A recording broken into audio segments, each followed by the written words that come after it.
Resumen capítulo 83 del libro El Libertador, de Camino a Emaús. Al atardecer del día de la resurrección, 2 de los discípulos iban de camino a Emaús, un pequeño poblado situado a unos 12 kilómetros de Jerusalén. Habían ido a la ciudad para observar la Pascua y se habían quedado muy preocupados por los eventos recientes. Habían oído las noticias que el cuerpo de Cristo había sido sacado de la tumba y también el informe de las mujeres que habían visto a los ángeles y que se habían encontrado con Jesús. Ahora, al regresar a sus casas, hablaban acerca de las escenas del juicio y la crucifixión. Nunca antes se habían sentido tan desanimados. En su viaje se les unió un extraño, pero estaban tan absortos en su melancolía que no lo observaron con mucha atención. Continuaron expresando los pensamientos que estaban en sus corazones, comentando las lecciones dadas por Cristo que les costaba entender. Jesús anhelaba consolarlos, entendía las ideas conflictivas y confusas que los hacían pensar: ¿puede este hombre que permitió ser tan humillado ser el Cristo? Ellos lloraban. Jesús anhelaba secar sus lágrimas y llenarlos de gozo y alegría, pero primero debía enseñarles lecciones que nunca olvidarían. Él les preguntó: ¿de qué vienen discutiendo tan profundamente por el camino? Se detuvieron de golpe, con sus rostros cargados de tristeza. Entonces uno de ellos, llamado Cleofas, dijo: «Tú debes ser la única persona en Jerusalén que no oyó acerca de las cosas que han sucedido estos últimos días». Le contaron acerca de su decepción respecto a su maestro, un profeta que hizo milagros poderosos y también era gran maestro a los ojos de Dios y de todo el pueblo. Sin embargo, los principales sacerdotes y otros líderes religiosos lo entregaron para que fuera condenado a muerte y lo crucificaron. Con labios temblorosos añadieron: «Nosotros teníamos la esperanza de que fuera el Mesías que había venido a rescatar a Israel. Todo esto sucedió hace 3 días». Era extraño que ellos no recordaran las palabras de Cristo, que él había predicho que resucitaría al 3er día. Los sacerdotes y príncipes no las olvidaban. Entonces Jesús les dijo: «¿Qué necios son? ¿Les cuesta tanto creer todo lo que los profetas escribieron en las Escrituras? ¿Acaso no profetizaron claramente que el Mesías tendría que sufrir todas esas cosas antes de entrar en su gloria?»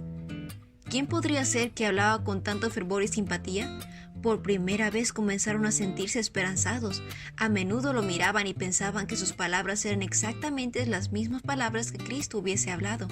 Comenzando con Moisés, al principio de la Biblia, Cristo explicó las cosas relacionadas a sí mismo en las Escrituras. Si se hubiese revelado a ellos primeros, no hubiesen tenido ansias de escuchar más. Pero era necesario que ellos entendieran los símbolos y las profecías del Antiguo Testamento. Debían establecer su fe en estos. Cristo no realizó ningún milagro para convencerlos. Su primer trabajo fue explicar las Escrituras. Jesús mostró la importancia del Antiguo Testamento como testigo de su misión. El Antiguo Testamento revela al Salvador tan claramente como el Nuevo. Los discípulos habían esperado un Mesías que tomara su trono y poder real de la forma que el pueblo lo deseaba, pero esto había sido engañoso. Ellos debían entender la copa de sufrimiento que le había sido entregada a Cristo. Él les demostró que el terrible conflicto era el cumplimiento del pacto hecho antes de la fundación del mundo. Cristo debía morir, así como cada persona que quebranta la ley de Dios debe hacerlo si continúa en el pecado. Todo esto debía suceder, pero no terminaría en derrota, sino en una gloriosa victoria. Jesús les dijo que debería esforzarse por todo lo que pudieran para salvar al mundo del pecado. Sus seguidores debían vivir como Él había vivido y trabajar como Él había trabajado, con un esfuerzo constante. Cristo habló de esta manera a sus discípulos para ayudarles a entender las Escrituras. Cuando aún viajaban, el sol se había puesto y los labradores en los campos habían dejado su trabajo. Cuando los discípulos estaban por entrar a su casa, el extraño hizo como que iba a seguir su viaje, pero los discípulos tenían hambre de oír más de él. Le suplicaron: «Quédate con nosotros esta noche». Él no aceptó la invitación inmediatamente, pero ellos insistieron: «Se está haciendo tarde». Cristo cedió a ese pedido y los acompañó a la casa. Si los discípulos no hubiesen insistido, no habrían sabido que su compañero de viaje era el Señor resucitado. Cristo nunca impone su compañía a nadie. Entrará alegremente al lugar más humilde, pero si sus dueños son indiferentes y no le piden que se quede con ellos, Él seguirá de largo.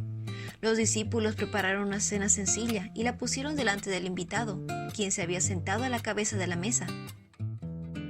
Entonces él alzó sus manos para bendecir los alimentos de la misma forma en que lo solía hacer su maestro. Los discípulos retrocedieron, asombrados, miraron nuevamente y vieron las marcas de los clavos en sus manos.